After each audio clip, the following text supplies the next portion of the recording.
Pemirsa, tim pasangan calon gubernur wakil gubernur Jakarta nomor urut 1 Ridwan Kamil Suswono atau Rido menggelar sayembara berhadiah 10 juta rupiah bagi mereka yang menemukan praktik kecurangan di Pilkada Jakarta 2024. Sementara itu, tim pemenangan Pramono Rano menegaskan pihaknya tak memiliki kapasitas untuk melakukan kecurangan.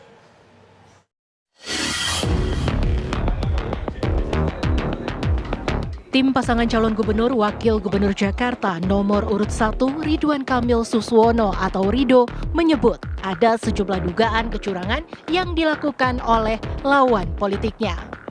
Kubu pasangan Rido bahkan menggelar sayembara berhadiah 10 juta rupiah bagi mereka yang menemukan praktik kecurangan di Pilkada Jakarta 2024. Sudah banyak sayembara terkait kecurangan, sudah banyak yang lapor, kita lagi verifikasi, tim hukum lagi bekerja di atas, mereka kita undang, nanti diverifikasi kemana kejadiannya, bagaimana bukti-buktinya, sama bukti lapor ke Bawaslu-nya seperti apa. Baru kita selesaikan haknya dia, kewajiban kita yang menjadi haknya dia. Sementara tim pemenangan Pramono Anung Rano Karno menegaskan pihaknya tak memiliki kapasitas untuk melakukan kecurangan. Mengatakan bahwa kami seakan-akan mengatur kecurangan yang masif. Ini nggak masuk akal lah. Semua masyarakat juga tahu yang namanya kecurangan masif yang terkait dengan apa yang disampaikan semua dengan skenario-skenario tersebut hanya bisa dilakukan orang-orang atau sosok-sosok atau kelompok-kelompok yang berada di pihak kekuasaan gitu. Jadi gimana cara ngaturnya bahwa kami ini partai parlemennya cuma satu yang menjadi pendukung yaitu PD Perjuangan, kemudian ada Hanura dan Partai Umat yang tidak ada di DPRD DKI. Jadi agak sulit lah untuk dipercaya juga lah kisah-kisah seperti itu. Tapi nggak apa-apa. Intinya ini, namanya masih belum pengumuman, semua orang usaha yaitu sah-sah saja. Tapi pada prinsipnya, apa kami bisa yakinkan pada masyarakat bahwa kami tidak melakukan hal-hal tersebut, tidak punya kapasitas juga atau kemampuan untuk melakukan kecurangan seperti itu. Hingga saat ini, nasib pemilihan kepala daerah Jakarta 2024 masih menjadi teka-teki. Sebab belum diketahui pertarungan 3 calon gubernur dan wakil gubernur ini akan berakhir dalam 1 atau 2 putaran. Namun berdasarkan hasil hitung cepat sejumlah lembaga survei, pasangan calon gubernur dan wakil gubernur Jakarta nomor urut 3, Pramono Anung Rano Karno, unggul di pemilihan kepala daerah atau Pilkada Jakarta 2024. Hitung cepat menempatkan Pramono Rano di posisi pertama dengan raihan berkisar 49 hingga 50%. Akankah tudingan kecurangan di Pilkada 2024 akan terbukti? Dari Jakarta, tim TV One mengabarkan. Pemirsa, hasil hitung cepat Pilkada Jakarta 2024 menunjukkan pasangan calon nomor urut 3, Pramono Anung Rano Karno, unggul dan berpeluang menang 1 putaran. Di sisi lain, kubu paslon nomor urut 1 Ridwan Kamil Suswono atau Rido membuat sayembara berhadiah jutaan rupiah bagi yang menemukan kecurangan di Pilgub Jakarta. Ketua tim pemenangan Rido, Ahmad Riza Patria, menduga ada kecurangan berupa pemberian sembako hingga politik uang. Riza Patria pun membuka sayembara 10 juta rupiah bagi masyarakat yang berhasil menemukan kecurangan. Pihaknya meminta masyarakat mengambil foto dan video sebagai bukti. Lantas, apa bukti-bukti kecurangan yang dimiliki oleh tim Rido dan bagaimana tanggapan dari tim Pramono Rano? Sudah bergabung bersama kami pakar hukum UI Titi Anggraini yang sudah bergabung di studio bersama kami. Kemudian ada tim pemenangan Ridwan Kamil Suswono, Bang Ramdan Alamsyah, dan tim pemenangan Pramono Rano Charles Honoris. Selamat petang semuanya. Kita menuju ke Bang Ramdan terlebih dahulu. Bang Ramdan, adanya dugaan kecurangan dalam Pilkada Jakarta kemarin, indikatornya atau bukti yang dimiliki oleh tim Anda apa saja? Baik, terima kasih Mbak Andromeda dan kawan-kawan.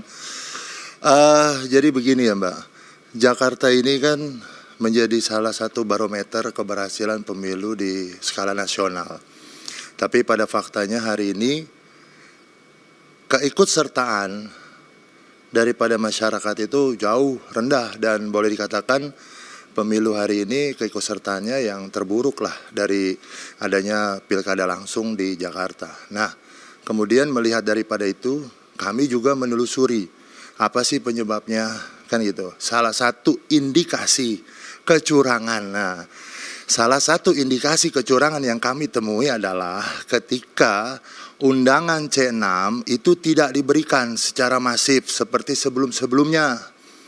Bahkan kami temui di Jakarta Barat, Selatan, Utara, RT yang setiap hari berinteraksi dengan warga, mereka tidak bisa dan tidak menerima yang namanya undangan untuk melakukan pencoblosan. Itu sudah dilaporkan ke Bawaslu. Dan kami memfasilitasi juga masyarakat yang memang melihat adanya kecurangan. Salah satunya lagi, Mbak, dan ini dugaannya kuat sekali dan ini ditutup-tutupi, yang terjadi di Cempaka Putih, ya. Ini Bawaslu wajib ya menggali secara mendalam informasi yang kami terima, dan sudah kami sampaikan juga informasi ini bahwa ada di kotak suara dari Cempaka Putih Barat yang dikirim ke Kecamatan Cempaka Putih, salah satu contohnya ya, tidak disegel dan itu ditutup-tutupi, bahkan ditongkrongi oleh yang namanya Ketua KPU Jakarta kemarin. Tempat yang namanya penghitungan suara yang ada di Cempaka Putih. Ini salah satu contoh yang memang secara masif terjadi. Selain daripada itu, PPS yang boleh dikatakan harusnya mereka adalah petugas malah mencoblos salah satu pasangan calon, dan itu semua sudah beredar. Tidak akan mungkin mau dan pasang badan PPS kalau tidak ada perintah dari atasannya, atau dengan kata lain ini yang ketahuan baru satu gitu loh, dan yang memang yang tidak terlihat banyak sekali masyarakat juga memberikan informasi. Ketika kami menelisik satu persatu sudah ada 2.000 yang kami terima secara langsung, orang-orang yang tidak menerima undangan C6. Nah, pertanyaannya, apakah ini kemudian ada implikasinya terhadap pemilu? Jelas, Mbak. Legitimasi pemilu kada di Jakarta hari ini boleh kata lain dipertanyakan. Bagaimana kualitasnya? Nah, ini juga akan berperan baik nanti ketika etikanya, karena bicara aturan nih, Mbak. Ketika KPU beserta jajaran ke bawahnya tidak menggunakan etika yang baik untuk menyampaikan, untuk mengajak masyarakat. Nah, kita melihat bahwa ada sesuatu yang terjadi di Jakarta ini masif sekali untuk tidak menggunakan hak suara. Dan ini yang selama ini tidak diperhatikan oleh masyarakat. Dibuatlah satu frame bahwa seolah-olah masyarakat tidak senang dengan adanya 3 pasangan calon. Faktanya bukan itu, faktanya penyelenggara main-main untuk memberikan surat undangan, dan ini wajib PSU. PSU-nya ini tidak hanya di TPS, Mbak. Ya, Bang harusnya Ramdan, di seluruh Jakarta. Oke, Bang Ramdan, tadi artinya Jelas ada sekali dugaan ini. kecurangan yang disampaikan oleh Bang Ramdan. Nanti kita akan coba dalami. Kita ke Bang Charles lebih dahulu, Betul. Andro. Kita ke Bang Charles dari tim. Ini TSM, Mbak. Bang Ramdan ditahan dulu. Kita ke Bang Charles dari tim Ridwan Suswono, menemukan banyaknya bukti versi mereka yang sudah dilaporkan ke Bawaslu sampai membuat sayembara. Tanggapan Bang Charles, Honoris? Iya, terima kasih. Selamat sore semuanya. Pertama-tama saya ingin menyampaikan dulu ucapan terima kasih kepada warga Jakarta karena sesuai dengan hasil rekapitulasi berjenjang per hari ini yang sudah selesai di setiap kecamatan, angka suara yang didapatkan oleh pasangan calon 03 dipastikan menang satu putaran dengan angka 50,07%. Ini bisa dicek oleh masyarakat karena saat ini pun KPU sudah sedang mengupload di situs mereka angka hasil rekapitulasinya ya. Yang kedua terkait dengan tuduhan yang disampaikan oleh Bang Ramdan dan teman-teman dari tim 01, saya bisa pastikan bahwa kita tidak punya kapasitas untuk melakukan manipulasi atau kecurangan di Jakarta. Kita bukan penguasa, kita tidak mengendalikan pemerintah di Jakarta, kita juga bukan partai penguasa di Jakarta. Jadi kapasitasnya seperti apa? Bagaimana caranya kita bisa melakukan adanya manipulasi besar-besaran di Jakarta. Tadi disampaikan juga oleh Bang Ramdan terkait dengan C6 yang tidak dibagikan kepada masyarakat oleh RT RW. Saya rasa fenomena ini bukan saja terjadi di Jakarta, tetapi di seluruh wilayah Indonesia, di berbagai kabupaten kota, provinsi lain, masyarakat juga menghadapi problem yang sama, adanya kelalaian dari RT RW membagikan C6. Namun perlu dipertegas bahwa C6 itu sifatnya adalah surat undangan, ya, bahwa masyarakat atau calon pemilih ketika tidak mendapatkan C6 tidak juga membatasi haknya untuk bisa memilih di TPS.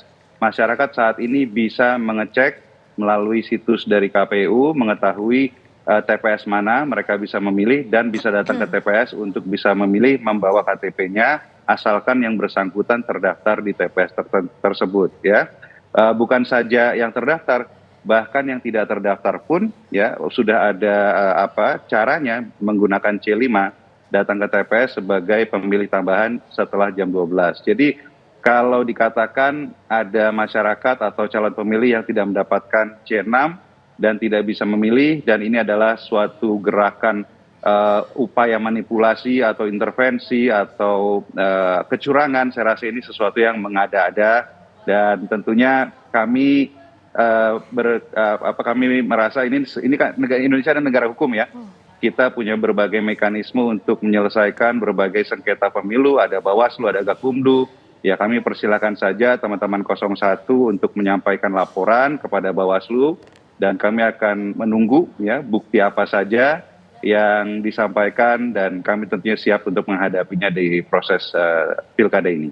Oke, baik. Untuk Mbak Titi, dalam proses pilkada Jakarta pada tahun ini apakah memang ditemukan adanya sejumlah pelanggaran atau kecurangan atau gimana Mbak Titi? Ya, kalau pelanggaran pasti ada ya, hampir tidak ada pilkada tanpa pelanggaran. Tapi kemudian yang kita harus pastikan kan dugaan pelanggaran itu harus ditopang oleh alat bukti atau kemudian hal-hal yang menjadi pendukung.